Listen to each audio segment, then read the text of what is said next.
जुड़ गए हैं जो कि बीजेपी के आईटी इंचार्ज हैं, आईटी सेल के इंचार्ज हैं। अमित जी, असदुद्दीन ओवैसी का रिएक्शन सामने आ चुका है। वो कह रहे हैं कि नाम बदलना था तो आप किसी और ट्रेन का नाम बदल देते। टीपू सुल्तान जिन्होंने अंग्रेजों से लोहा लिया, आखिर उनके नाम पर सियासत क्यों की जा रही है? असदुद्दीन ओवैसी कह रहे हैं।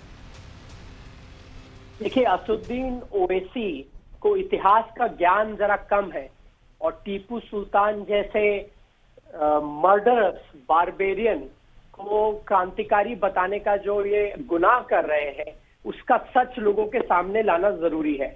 सच्चाई ये है कि टीपू सुल्तान ने अपने शासनकाल में कुर्ग में कुडावा, सीरियन क्रिश्चियन मैंगलोर में, कोंकण में जो नाया समाज था, मंडयन अयंगार, इन सभी लोगों पे तमाम जुल्म किए।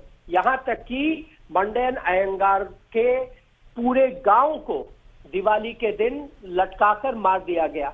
आज तक उन गांवों में दिवाली नहीं मनाई जाती है क्योंकि टीपू सुल्तान ने इस प्रकार का नरसंहार वहां पर किया था जी। उसने हजारों की संख्या में हिंदू मंदिरों और चर्चों को तोड़ा, लोगों को तलवार की नोक पर इस्लाम कबूल करने पर बाध्य किया, मजबूर किया।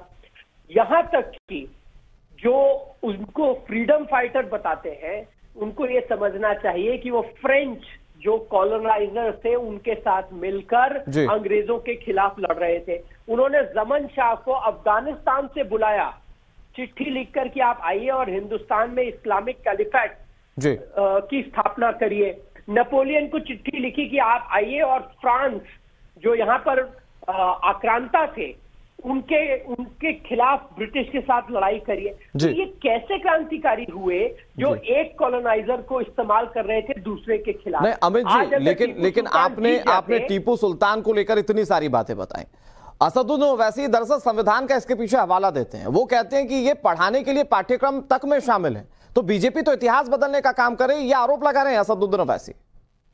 जो पाठ्यक्रम हमारे देश में रहे हैं, उन्होंने आज तक टीपू सुल्तान जैसे नरसंहारी राजाओं के पापों को ढकने का काम किया है।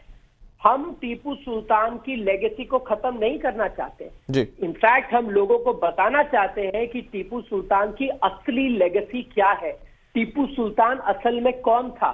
और तमाम इतिहास में ऐसी चीजें लिखी गई हैं जो फ्रेंच ट्रैवलर्स ने लिखी है, जो ब्रिटिश ट्रैवलर्स ने लिखी है, जो उस जमाने में मैसूर के इलाके में पहुंचे थे और टीपू सुल्तान के राजकाट पाट को देखा था। उन्होंने बहुत डिटेल में टीपू सुल्तान के इस नरसंहारी प्रवृत्ति के बारे में लिखा था।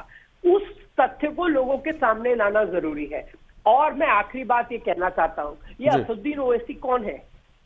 वही जिनके पूर्वज रजाकार थे, जिन्होंने हैदराबाद में लाखों हिंदुओं को मार के उनके ऊपर दमन किया। ये वही ओवैसी है जो खुद रजाकार की पीढ़ियों से निकल कर आए हैं और आज हमें कॉन्स्टिट्यूशन का हवाला दे रहे हैं और टीपू सुल्तान की हिमायत कर रहे हैं। एक आक्रांता दूसरे आक्रांता के पक्ष में ही बोलेगा ना। ठीक है सर, शुक्रिया आपका हमारे साथ जुड़ने के लिए और तमाम बातचीत करने के लिए।